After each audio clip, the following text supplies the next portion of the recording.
Let the church of God say amen. Siyabonga kakhulu comrades. Kahle comrade kahle. Kahle hlonipha ubaba manje uhlelo lwakhe lolu. Mase kufanele sicule sicula sazohlala kodwa sheshe sami. Besifisa sizocela ukuthi ngisho ukuthi kunondaba ezitha ngabe senze uma singaqhubeka nohlelo singacelanga sikhuleke bondaba ezitha abakhona abeze namabutho Msholozi omkhulu ndaba ezitha ukhona uMsholozi inkosi yangakithi le eMpendle ikhona nayo ube khona kwaZuma inkosi yethu ngapha bengicela nje ndaba ezitha ubingelele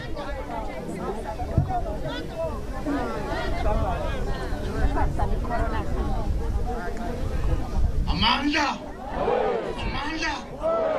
siyabonga ukhona undaba ezitha osuka ngale eEastern Cape sihlale sina eMaritzburg mangabe kukhona lezi zinto ezenzeke eMaritzburg kona angisho ukuthi njengoba nina sisazobuyela eMaritzburg akabi lelo hlelo saphindela eMaritzburg ngicela ukuthi ndaba ezitha ubingelele Amanda! Viva President Zuma! Viva! Viva! Viva Nkandla! Viva! Viva! Thank you.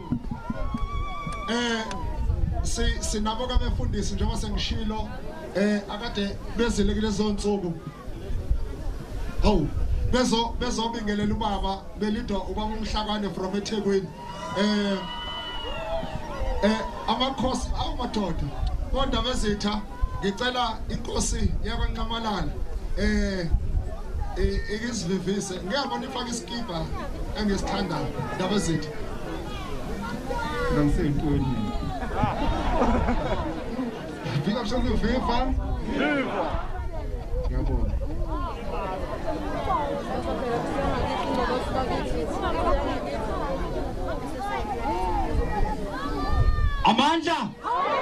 Amandla owethu Msholozi owethu sofa la khona uMsholozi sofa khona siyabonga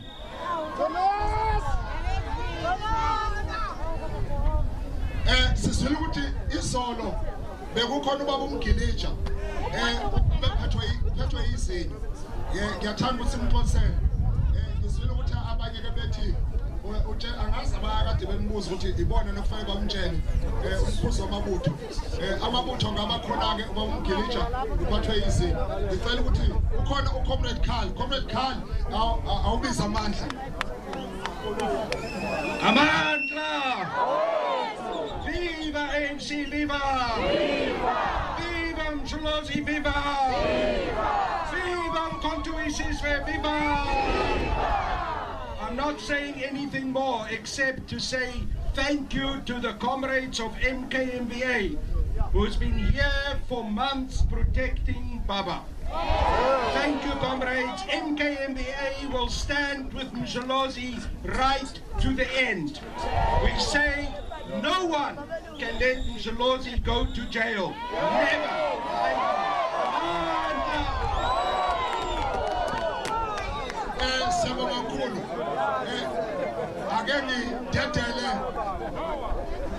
Indodana kaBaba uThuthuzane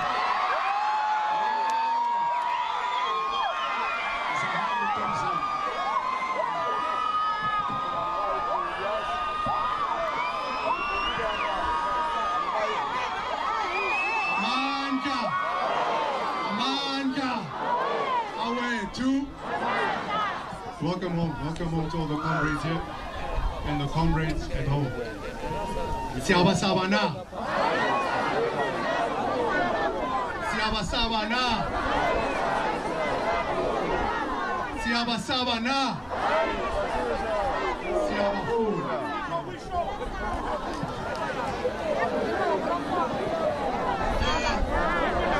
Ngizocela sithethele ubaba uThoni Yengeni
lapha namhlanje sizosekela umongameli uComrade Jacob Zuma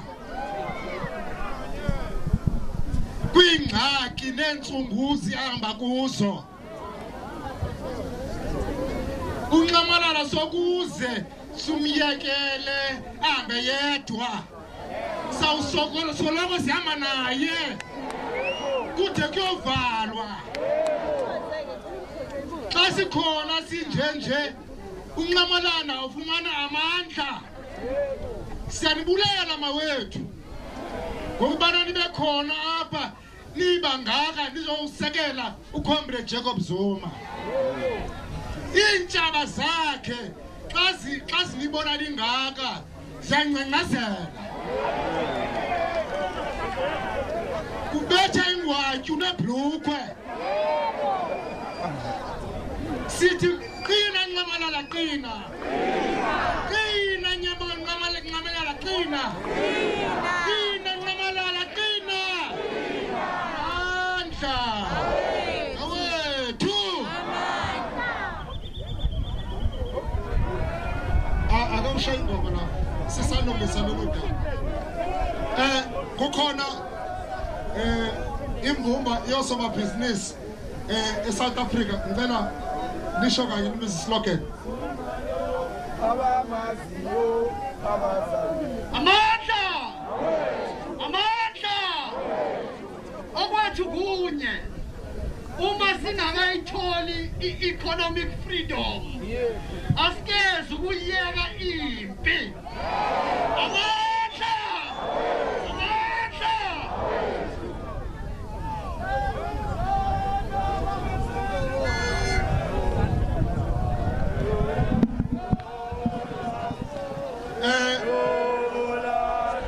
Akakafiki uyeza. Okay, ngizothatha leli thuba sithethele ubaba uMsholozi ukuthi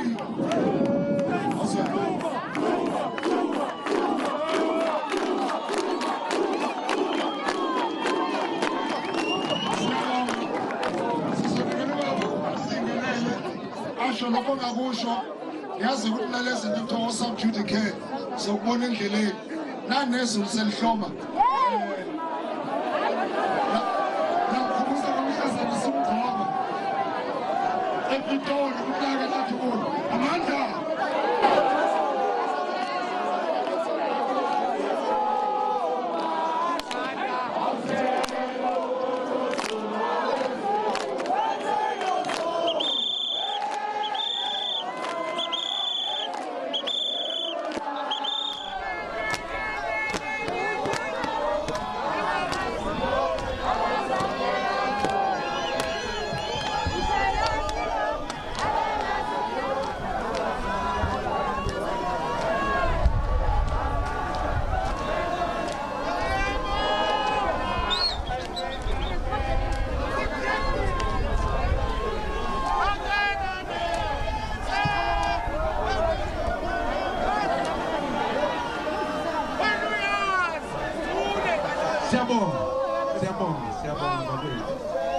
Siyabonga sanibonani. Ninjani bakwethu niyaphila? Mina ngibona ngumntamana.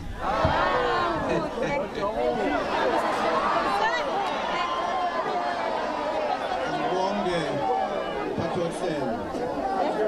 Ngibonge emakhosini akhona akithi akhona la. Ngibonge nabahola bakhona. Ngibonge induna zezinsizwa, ngibonge nebutho. Ngibonge wonke nje umuntu okhona la. Lokhu kunginikeza impilo entsha phakathi kimi. Ngoba ngesinye isikhathi uma ubhekene nezinkinga ungeza ukuthi abantu bathini thina singange ezikoleni asikwazi ukufunda nalento okuthiwa i-social media ngoba ikhuluma idlula nje eceleni kwakho ungezwa ifundo lo ufundayo. Kumnandi kimina ukuza ukuthi abantu balapha eSouth Africa iningi labo alizwani nokuthi kungabi khona ukubulungisa. Kimina ningenza ukuthi ngijabule ngithi kusho ukuthi uma nisekhona lelizwe akekho umuntu ongalithatha lidukisa. Nongasebenzisa umthetho ukulwa izimpi zepolitiki. Amen. Ninginike ithemba elikhulu. Ngaze ngasho ukuthi hayi leli phupho lami ukuthi ngohlanganisa ikhulu leminyaka liyiqiniso.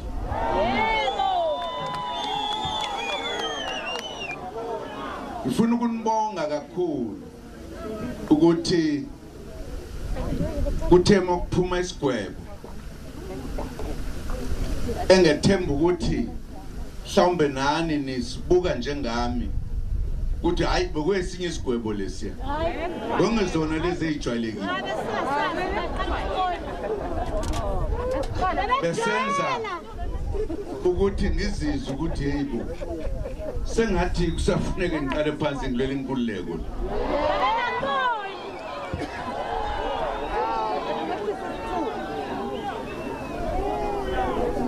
Ngiyajabula ukuthi nibonise ukuthi akekho umuntu ongadlalwa ngaye la eSouth Africa nisekhona.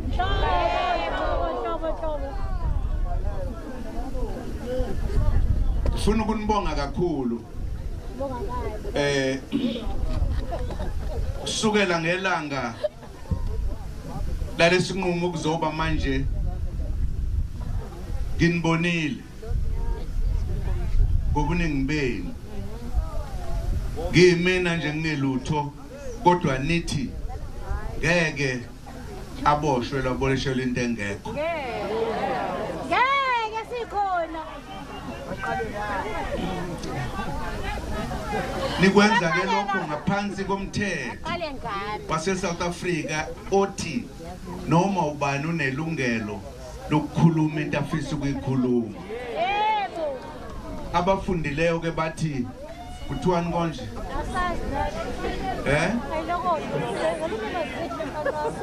The freedom of speech.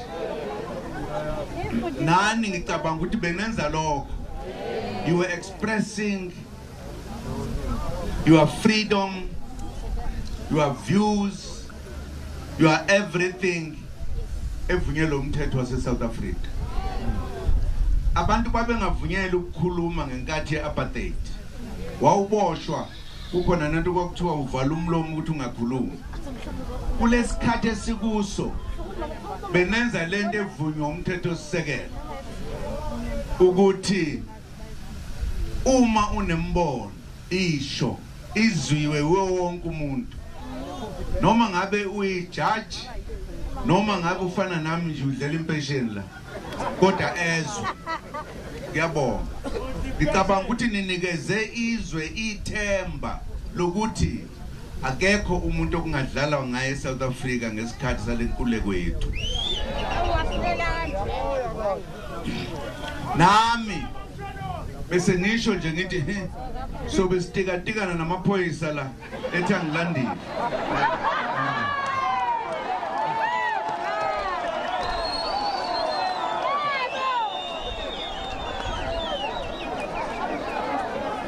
Kodwa ngithe manginibona ngathi hawu ayofika nini kimi ayodlula phi. Ngifuna ukunibonga kuloko. Bakwethu lenkinga eze yathukuthelisa abantu bonke into ebengafanele ukuthi ithukuthelisa abantu. Sibange into encane nje ekuqaleni eyakhula yaze yaba nkulu. Sibange ukuthi ijaji elusihlalo weCommission leqhubekayo uyenzelela uma kuza kimi. Ilungelo lami lelo ngokomthetho. Yebo. Ngathi angifuni ukuya kule commission uma eyusihlalo kodwa uma kungeyena usihlalo esukile ngiready kuya ngiyophendula leyo mbuzo ezobuzo angaze ngale kuya kwi commission wangicela ukuthi angibeke izathu ukuthi yini ngayibeka izathu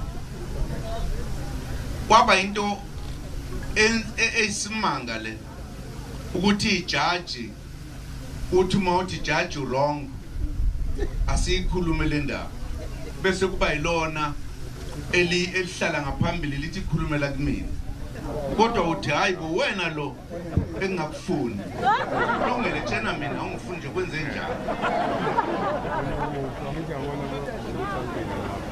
abameli bamke babhala phansi konke ukuthi kwenze njani futhi ngangingasho zonke izinto ngoba ngangimhlonipha ngasho nje lezo ufanele abone na ukuthi kufanele ngiqheluke la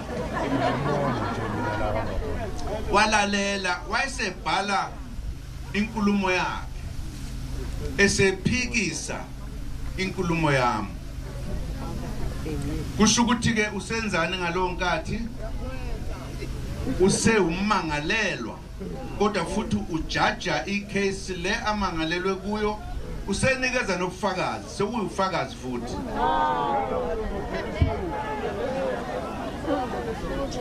ngase ngithi ke kuyena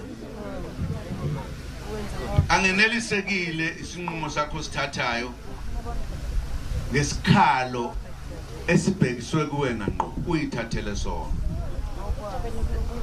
sizofisa ukuthi silithathe lolu daba silunikeze abanye einkantolo ke balubheka ukuthi ikhona ni judge elingathethi icala lalo na libe selugweba lo muntu omangalile inkinga le Ngishobolo wathi nozoqhubeka yena loqhubeka umcimbi sasithi hayi uma iqhubeka ke sothina sizoba khona ngoba ngokomthetho uma usihlalo ngisho noma ngabe ijudge impela kusenkantolo lithatha isinqumo uthi awuhambisani nazo mhlawumbe udlulisele enkantolo ephambili noma engenhla kwale noma ulisa kulabo bazobheka lenkulumo noma lesinqumo ukuthi siqinisile na umuke washo njalo nje awukwazi ukuqhubeka neprocess ukuthi ngiyaqhubeka mina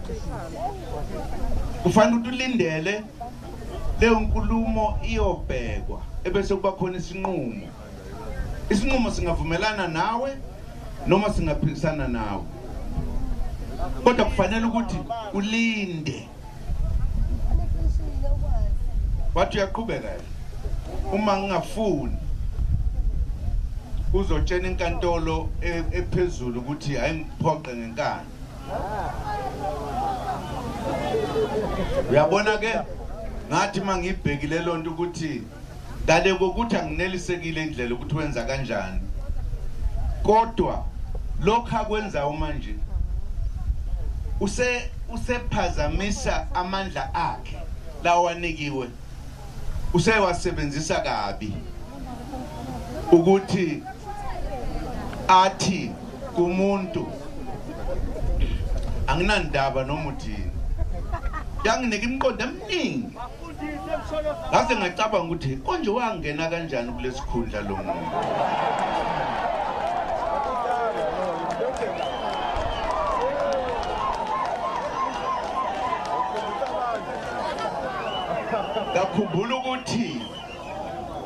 ngakhumbula ukuthi okokuqala nje lo umvikelo wayekhona kunentokazi yayelapha ebukekayo nje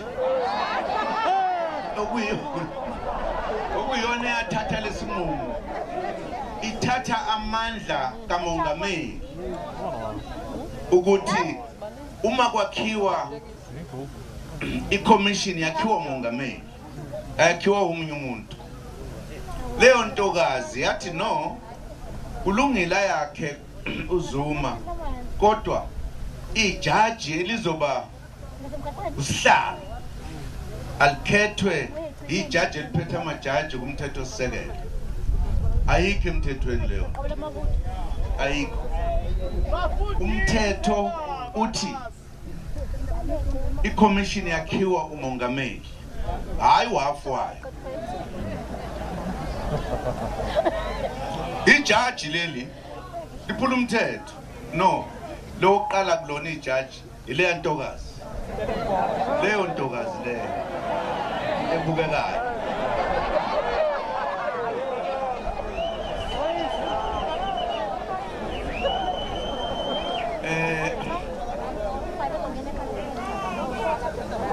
uma ijaji lenza lokho lithi ngiyakufosa ngamanye amajaji umthetho weCommission ababiza ngesilungu mhlambe kuthiwe ama guidelines or whatever angazi nifundiswa khona nothisha lapha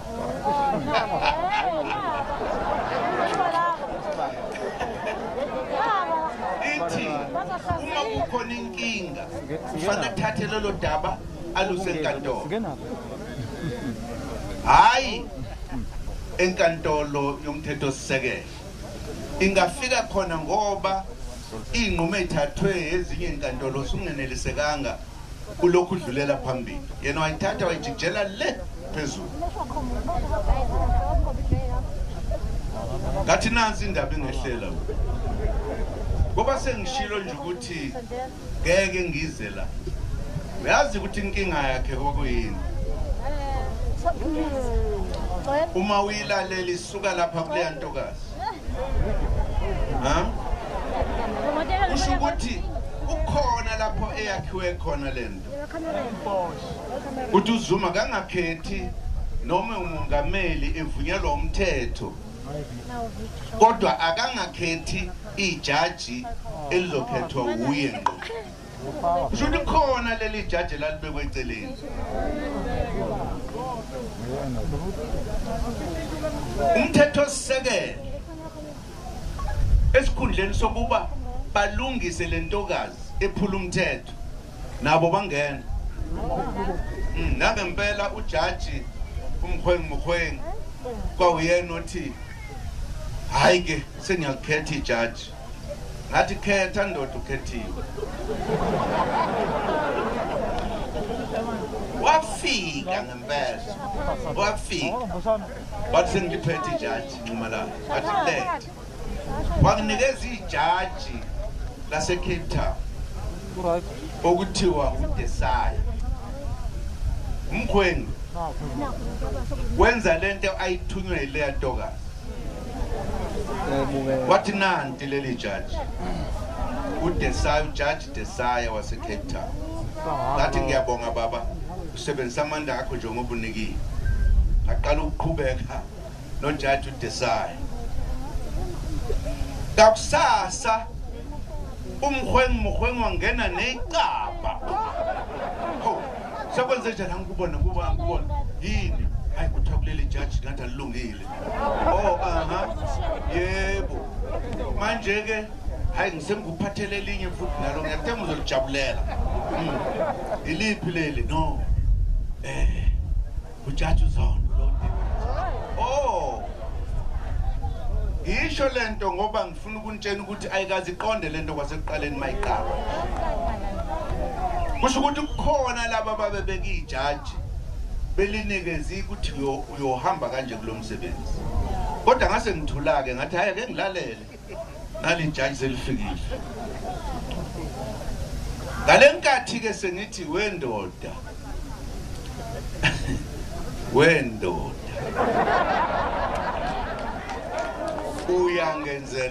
uyenzelela angufuni la base behlangabezana nenkinga yokuthi onke ama commission amanye ngiwenzile nami awulenzi libe nosihlalo yedwa kuba khona usihlalo wesibili wenzela ukuthi uma kukhona othi angilethembi leli judge kube sekuba khona ozohlala lisuke normally kwenziwa njalo yenziwa ngamabomu lento ukuthi akabe yedwa wayesenza iphutha ke elibhalwe phansi ummeli wami usikhakhana uyambuza ngalenkathi sebexoxa lolu daba awungitshene judge wavumelana ukuthi kuthiwe usihlalo nje akekho omunye umuntu wakhuluma isingisi ke ngingasazi kodwa nje ngezwe nje into sengathi ithi ngakwenza lokhu because uma sengithatha inqumo I do not want a dissenting voice. Kwalwe phansi uyayizwa ukuthi thini angimazi mina dissenting voice bothisha ukuthi kusho ukuthini into mayithi dissenting voice kusho ukuthi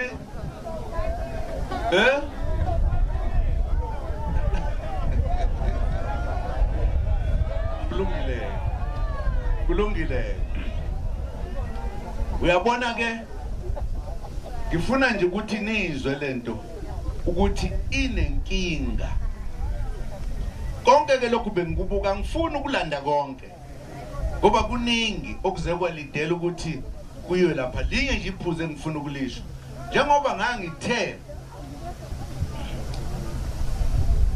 angizukuya kule commission ngayithola ukuthi senkingeni manje ngoba uma ngithi akasuke kuzohlala ba nanso into ababhekene nayo iyo lento yamenza benesibindi ukuthi no ngizoba uchair ngithi phinde kube speaker phinde kube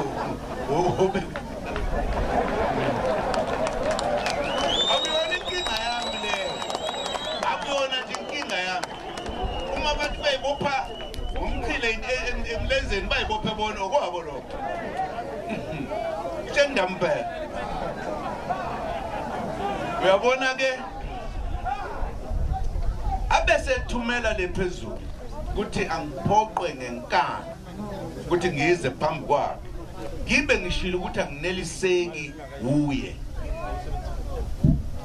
athumele which constitutional court hayi bese ngithemba ukuthi awuthumele kumadoda aqotho lapha nomama bakhona I'm sure bazomtshela ukuthi wrong qala phansi lapha kwamanye amakhoti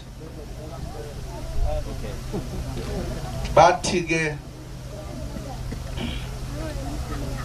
bahlalile bathatha isinqumo sithathwa lephezulu uZuma akaye ngenkani phambi kwaleli judge athi ngeke aye kulo isinqumo sabo sokuqala leso esesibili fanele ngikhokhele indleko lezi ngenkathi behlezi bexoxa lolu daba bengekho lapho njalo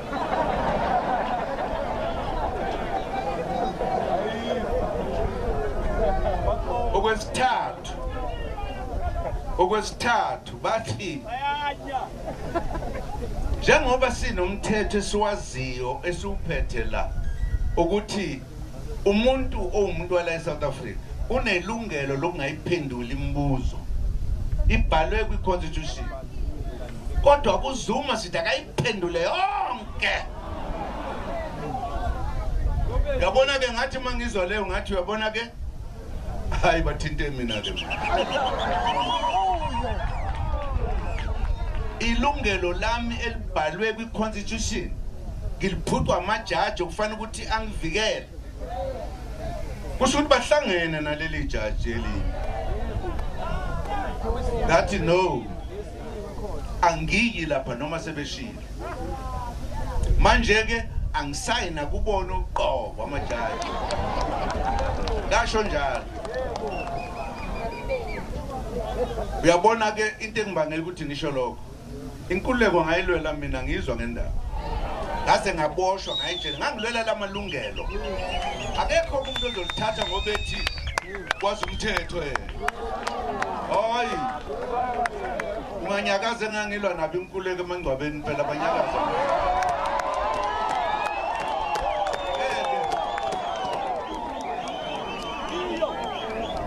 angizange nginenge umuntu ngayilwela inkululeko angizange ngiyincenge ngangizimisela ukufa nokufa uma ke kuzosithatha ilungelo lami manje hey serious le ndaba umfoka shova dlimulu mina qoqozo nkomegula izavolo sebela abantwana ezifile kahle zalwa insizwa mina nobaba mkhulu kwakuyinsizwa angikwazi ukuzala abanye abafana ngeke kodwa kasiyekele ungaze ngithuthele sesihlanganileke nabameli bami sabhala incwadi saya enkantolo ukuthi sicela ukuthi sizobeka ukuthi lesigwebo sabo sirong sicela ukuthi basihlehlise noma basehlise bavumile ke ukuthatha incwadi sebesinikeze ilanga okufanele basiyokhuluma ngalo siyaya-ke siyokhuluma sikhuluma amaqiniso ilokho ebengifisa ukuthi ngikusho bangathi abantu beyahlangela umuntu angaze ngihlangele yini silindeleke ukuthi siye enkantolo siyochaza ukuthi yini sithi sengathithi nokho baphazamile angifuni ukungena kuloko bengithinta nje into aneyindawana ezithile ukuthi isuke lento kuleli ya judge elithema lifika lapha la ngibona nje ukuthi sengathi libhekene nami ngqo lase ngicela ukuthi alingahlali uma ngilapha ya angali ukuya lapha kodwa mali ngithuma ukuthi ngale ngizokwala ngempela lizokwala impela malithi angingayila ngeke ngiye phambi kwalo liyenzelela ngokomthetho uma usho njalo ungalifuni ijaji angiqali nokuya ecaleni sengaze ngasusa amanye amajaji amabili ayenzelele engangithi azokwenzelela yena yini lemxakayo ukuthi alandele umthetho nakho-ke kulungile ke bakwethu anginibonge ukuthi ninginikeze ulokhuza ukusekelwa okungaka njengoba ngisho ngifuna ukuphinda ninginike isibindi namhlanje ukuthi lenkululeko yethu soyilwela uma kukhona abadlala ngayo ngiyajabula kakhulu ngifuna ukuthi nikwenze lokhu nakwabanye kimena-ke akukapheli ngoba njengoba nazi nginamacala asehlanganisa 20 eminyaka ngisho lichithwa icala liyabuyiswa mhlawumbe-ke ngelinye ilanga ngiyosho ukuthi kubangelwa yini lokho hayi namhlanje kulungile-ke bakwethu asibonge lokho nje bekuzonibriefa nje ukuthi kwenze kanjani size sifikela nokuthi ngizonibonga kimina ninto yonke ngiyojabula nje sengazi ukuthi nani niyothi ngelinye ilanga mangiboshela into ebonakalayo nithi hayi hamba uyodonsa ndoda nami nguvula kodwa uma kuyinto engaqondile hayi kofanele ukuthi nibonise ukuthi salwe lenkululeko esithi kwakufanele ukuthi lethe umbuso nendlela okubuswa ngayo okuthiwa yentando yeningi kungabusa abantu abambalwa khona ke izinto soyicoca ngelikile wabafuna khona sikulungisa singena kulezi inkinga nje ngoba saphambuka lapho uyabona nje namhlanje ngisho iPhalamende leli silikhethile sakhetha amalunga yakhona noma bangathatha noma isiphi isigqibo noma isinqumo khona amadoda nje avela athi ayihambisani nomthetho sisekelo lento noma isinqumo senu nisithatheni nonke sesiphelile abantu abangani angithuleke lapho umshini wami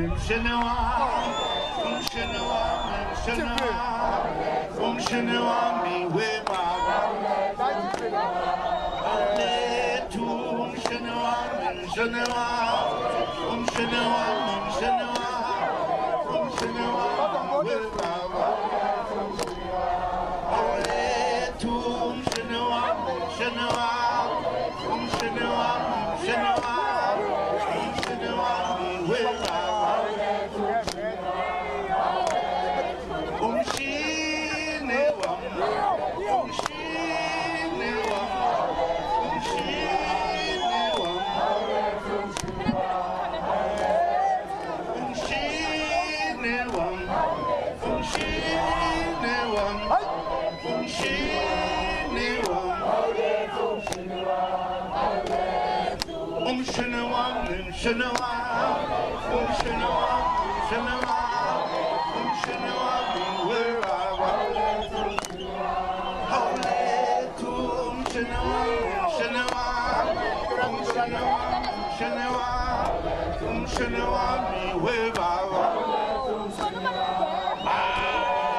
SC angazi ukuthi SC mangimbiza uhlangene othini sina council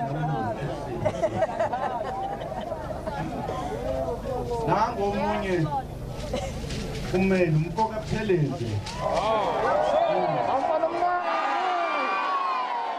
naye bayabizana ke lapha ngoba lokuthola usini lokuthola ujuni kodwa ke bonke baphafundile bafikele ngoba kuphikisa abantu izinto ukhona omunye uSC uMasuku uphi baba Masuku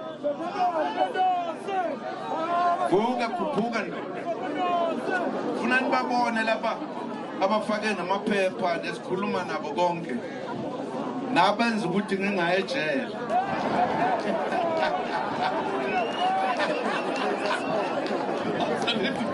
namhlanje ngizolala ekhaya ngenxa yakho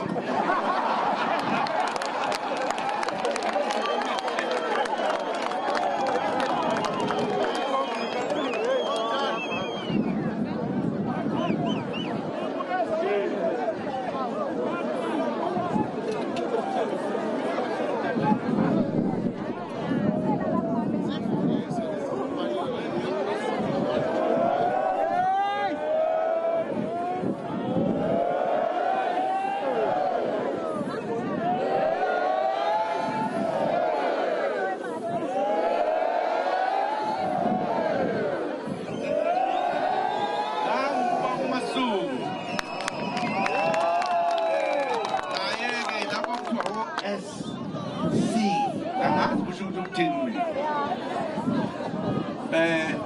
Kukhona ke nalabo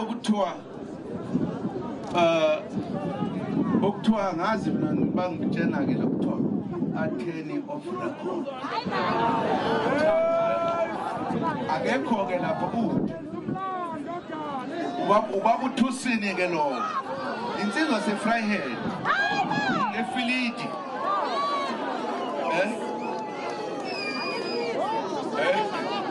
Kulungile ke bengithi nje nginazise bona ngoba naku senina. Ayikho into engishilo ngithula ngomthetho bameli bami. Into engishilo nje bengibonga nje kuphela ukuthi ngiyabonga ukuthi they can defend democracy. Oh, kuphela nje into engishilo ukuthi they can defend democracy. Ayikho enye into engingayisho. Ngiyabonga nginikeze ke umphathi wohlelo.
I'm just going to be short. I'm sure we are here to support President Zuma. Abantu, they want to finish the African National Congress. They want to disband every branch. They want to disband and remove comrades. When they disband you as a branch, you must still be a branch. When they expel you, you must still be a member of the ANC. You must not go anywhere. When they disband a regime, you must still remain a branch and a regime.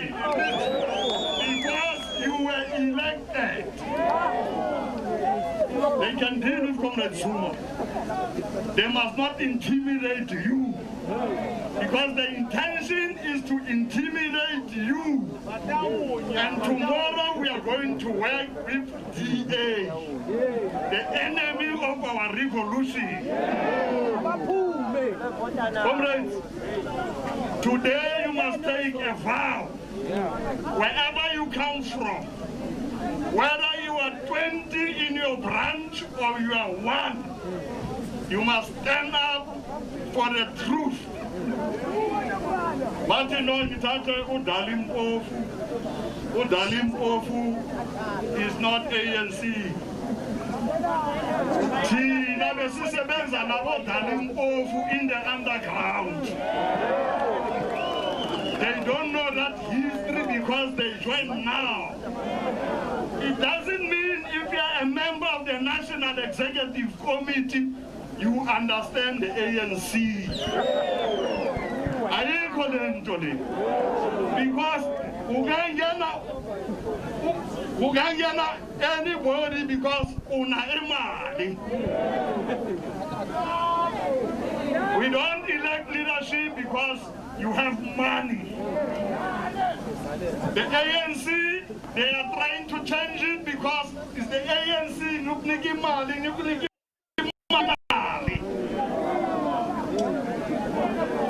Nina comrades of KZN.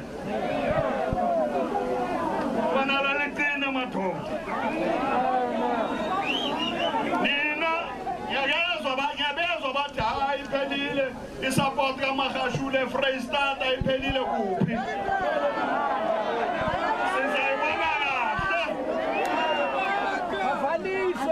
When the commander-in-chief tell us what to do. Yesterday we had a wonderful political discussion of President Zuma. And he told us that we must remain disciplined. We must never leave the ANC. Nobody must push us out. Ungaba a member of Amabuto. You are a member of the ANC. African National Congress. From the churches.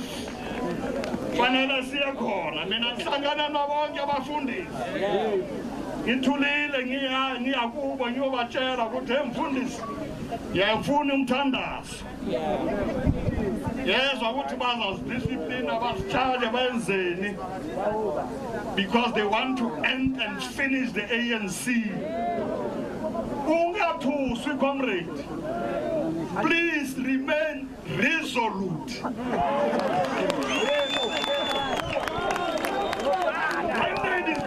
Today you must tell them we are a branch. When they take you out of parliament, you must remain and say, I am not going anywhere. When we talk one day, you must listen to us. Because we shall have consulted each and every branch in the country. We are ballet. We are ballet. We are ballet. We are ballet.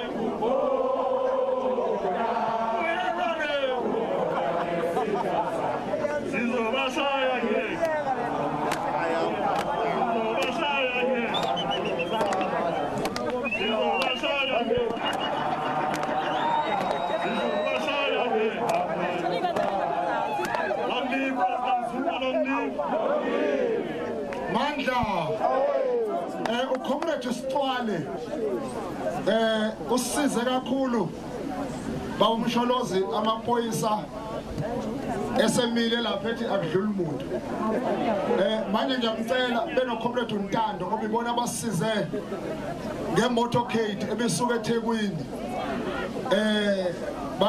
bake bamisa ufreeway laphana kwama hours impela baningi abangafikanga la beyakhona kodwa kunendlela ukuthi mhlambe bamchazele ukuthi kumele liphule kanjani ukuze kungaphinde kuhlangane nale nkinga kodwa kahleni ngizobe ngekho ngizocela ukuthi bazosinika icommand ukuthi uma ngabe sesihamba kodwa ngifuna ukusho la.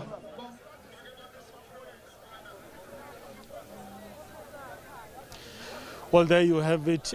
On stage was the suspended Secretary General of the ANC, Ace Magashule, speaking to the supporters of the former president here who have gathered since the early hours of the morning. But it was interesting, if I may just bring in my colleague Samkele Masego to basically unpack former President Jacob Zuma's speech today to his supporters. Earlier on, when we spoke to Ayanda, she suggested that the former president may advise his supporters to adhere to COVID-19 regulations. What do you make of his speech? The former president was never going to speak about COVID-19 regulations, particularly knowing that he yesterday was not wearing a mask himself and was not observing any social distancing, flagged by Ubabum Kilichi of Amabutu, Nduna Yamabutu. They were even in his crowd. Even in his speech, he was contradicting himself, contrary to the papers that he filed at the Constitutional Court, looking for that rescission of the decision for a 15-month imprisonment term that has been slapped by the Constitutional Court, continuing with his bashing of the judiciary, going on to reference that the Deputy Chief Justice, Raymond Zondo, still is a person he will not go and speak to at the State Capture Commission of Inquiry, and maintains that even when the Constitutional Court ruled that he must go to the State Capture Commission of Inquiry and answer all questions, he said he's not even going to go to the Constitutional Court anymore.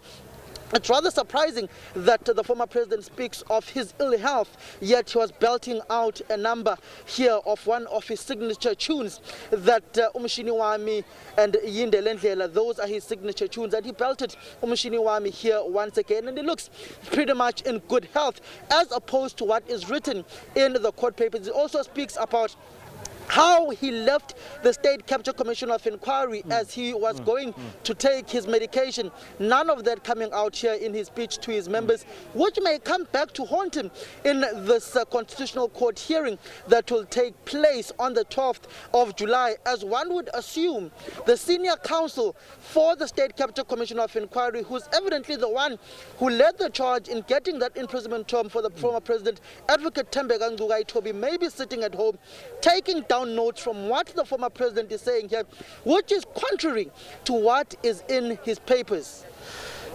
Masego, does he have a point, though, the former president, when he talks about the issue of the acting Chief Justice, now Judge Raymond Zondo, not wanting to recuse himself? It's a question many people ask themselves. For instance, if you go to the Sariti Commission on the arms deal, it was Judge Sariti, former Judge Sariti, whom was chairing that particular commission. You go to the Marikana Commission, the Farlam Commission, it was Farlam chairing that particular commission. They never recused themselves. Then law experts and people who are well scholared within that particular perspective said, once Deputy Chief Justice Raymond Zondo recuses himself, and another person comes in and chairs that particular segment of the former president's testimony in the commission, that would lead to a loophole of the commission being contested legally in a court of law. And then those were the legal battles that many people were frying with. He may have a point. I'm no law expert, but that was the view of some law experts at the time. But the former president seems that he's very defiant and will not go to the State Capture Commission of Inquiry if Deputy Chief Justice Raymond Zondo is still the chairperson of that particular commission. But the conundrum now becomes, the former president still says that he holds a view that he will not go to the Constitutional Court at the time when they had that judgment that he must be compelled to answer all questions. He says he then took a decision that he won't go to the Constitutional Court. One wonders what made the about turn now for him to go to the very same judges that he said he would not go to. He is the very same man on various platforms campaigning for the African National Congress, has said that you can't scare him with jail. He was in jail for 10 years. He was in court when the apartheid regime was in charge of the Republic of South Africa. Even when a democratic dispensation wants to hurl him in front of the courts, he will go. And if they sentence him to a jail term, he will go and he will come back still as the Zuma that he is. But today, he's filing court papers, going against those very same words.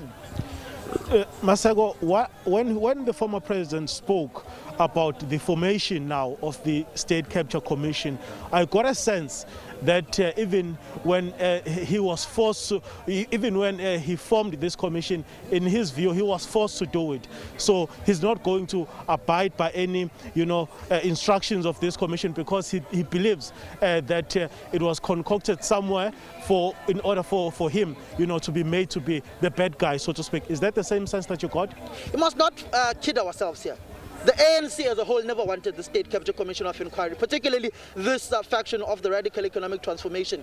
It was an application by the economic freedom fighters that through the assistance, joining onto a court bid of the then public protector, Advocate Thuli Madonsela, that a constitutional court then ruled that a State Capture Commission of Inquiry must be formed to look into these merits. The dominant faction in the ANC at the time assisted the former president in what Oprima Shikli, a political analyst, said in the erosion of the Constitution of the Republic of South Africa, in the criticism of the judiciary. So the ANC, as Oprima Shikli says, the less said about them, the better, because they were part and parcel of degrading of the Constitution of the Republic of South Africa. And there are those who see the reformists within the ANC. The ANC led by President Cyril Ramaphosa, whom are the ones who were pushing for a State Capture Commission of Inquiry, particularly individuals like Pravin Gordhan, like Bheki Cele, who are saying there must be a commission of inquiry to look into the allegations of state capture. If you would remember, it was Ronald Lamula, then outside of the structures of the ANC, who stood alongside the likes of Zwelinze Mavavi at the Constitutional Court, demanding for the president of the country, then Jacob Zuma, to be held accountable, advocating for a State Capture Commission of Inquiry to be instituted. Even when the top brass leadership of the ANC went to the State Capture Commission of Inquiry when the president of the ANC now, Cyril Ramaphosa, was appearing, you did not see any leaders of the ANC aligned to the radical economic transformation faction in that delegation of the African National Congress, led by Jeff Radebe, by Paul Mashatile, the Treasury General, by Nkandla, who is the head of communications for the ANC, going by Andries Nel, who now works for the ANC at Luthuli House, going to that State Capture Commission of Inquiry with Jesse Duarte there as well, and Gwede Mantashe, the national chairperson. So it essentially tells you that the ANC has pretty much been divided on this issue. The former president also taking jabs at Intokazi, whom Ebugekayo in isiZulu, whom he speaks about Advocate Thuli Madonsela, saying Thuli Madonsela was instrumental in the formation of the State Capture Commission of Inquiry, going further to say that when Deputy Chief Justice Raymond Zondo came to him with the name of Judge Desai in the Western Cape, the following day, Mukweng, the Chief Justice, came barging into his office to say that Judge Desai is not okay, but here's the name, Deputy Chief Justice Raymond Zondo. Then he says he knew then that there was something wrong with the State Capture Commission of Inquiry, and he is of the view that his powers as the president were usurped from him by the Constitutional Court, by Mukweng, in the form that you could not appoint the chairperson of the State Capture Commission of Inquiry, which is investigating the very same government that was led by former President Jacob Zuma. So now begs the question, does the Deputy Chief Justice, who is now the Acting Chief Justice, Raymond Zondo, recuse himself once this application of former President Zuma goes to the Constitutional Court of the rescission? Or does he stay there? He's also a complainant in this matter on the virtue that he chairs the State Capture Commission of Inquiry, and they are responding affidavit papers by the 6th this week to oppose the application of a rescission by former President Jacob Zuma. So you will see a lot of legal wranglings and legal interpretations varying within this week. Just 2 days ago, or yesterday if I'm not mistaken, Advocate Thuli Madonsela said that the rescission application by the former president does not mean he still does not have to appear or go to a correctional services facility tonight. In that podium, he thanked Advocate Dalimpofu in saying, it is because of this man that today I will be sleeping at home and not in prison. But then you've got Lawson Naidu, no love lost between them as Kesek and the former president. He's got a different interpretation. That it means that the former president still has to report to a correctional services facility this evening to be incarcerated. He even joked by saying that the police, when they had come to arrest him, these thousands of people gathered here outside Nkandla, disregarding COVID-19 regulations, would have been the first defense line for the former president. And if they finally got to him, going towards the Westville Correctional Services facility, meaning they would be slugging it out, fist fighting in that van going to Westville prison, basically saying he was going to be defiant until the very end. Masako, it's going to be very interesting indeed to, observe the situation as it continues to unfold here in Nkandla, outside former President Jacob Zuma's home. As you can see behind me in your visuals there at home, the thousands that have come here to gather are now beginning to disperse. Some of them are wanting now to leave this place and go home after being addressed by the former president. Perhaps let's further engage each other, Samgele, about what can be expected now going forward. What we essentially saw today was a defiant suspended Secretary General of the ANC. It was of a person who was saying, if they disband you, remain as a branch. If they expel you, remain as an ANC member, effectively forming parallel structures of the ANC, which would effectively mean if you disband Mzala Nxumalo region, formerly known as Abaqulusi in Vryheid, you would then have the new constituted RTT versus the old REC, which would mean two parallel structures of the ANC. If the province of KwaZulu-Natal, the PEC, is disbanded, it would mean you would have a PEC led by Sihlezi Zikalala and Mtumzani Ntuli, and you would have another PEC led by other individuals, which fuels the speculation by many that a new political formation, particularly when you look at what Luna Mangcukai Tobi, the provincial secretary of the ANC in the Eastern Cape, said, you look at what Zamani Sol in the Northern Cape said, when they said there is an organization within an organization operating at the 6th floor at Luthuli House, led by the suspended Secretary General Elias Sikhobela Magashule. He then says, many people think the support base that I have has been eroded in the Free State. With Mxolisi Dukwane, his political nimbus, now leading that PTT within that province, with alongside his erstwhile political ally, Paseka Nompondo, who switched sides. He then says his ground is still there, asking the people of KwaZulu-Natal to remain focused in saying they will get Nkandla from the commander-in-chief in the form of former President Jacob Zuma, which is essentially saying they as a faction are still commanded by the former president, who still enjoys a significant support of ordinary rank and file within this particular province of KwaZulu-Natal. Then comes the question, which regions can 100% say in this province they are 100% behind the former president? eThekwini region is in tatters. Moses Mabhida, his base, formerly led by Mthandeni Dlungwana, his ally, is in tatters. We saw a person in the form of Mzim Nxumalo, who's contesting to be the regional chair of that region. He was here supporting the former president. Mthandeni Dlungwana and Mzim Zuma have split. They're no longer agreeing with one another. In the Mzala Nxumalo region, you've got Lawrence Dube, who is in that REC or RTT within that particular region. They are the individuals who are responsible for the ANC dissolution in 2015, when that conference sat and they were ultimately dissolved by the High Court in 2017 in Pietermaritzburg. They are leading that particular region. In this region, Musa Dadla region, you cannot 100% say Mdum Shongo, who's the regional chair, and his executive are behind the former president. Lower South Coast, then led by Mzwandile Mkhwanazi. Mzwandile Mkhwanazi is a known proponent of the former president, of President Cyril Ramaphosa. He is one of the commanders of the CR17 faction in this province. You go to Inkosi Pambata region, where Chomosbia, the MEC of Human Settlements, is from.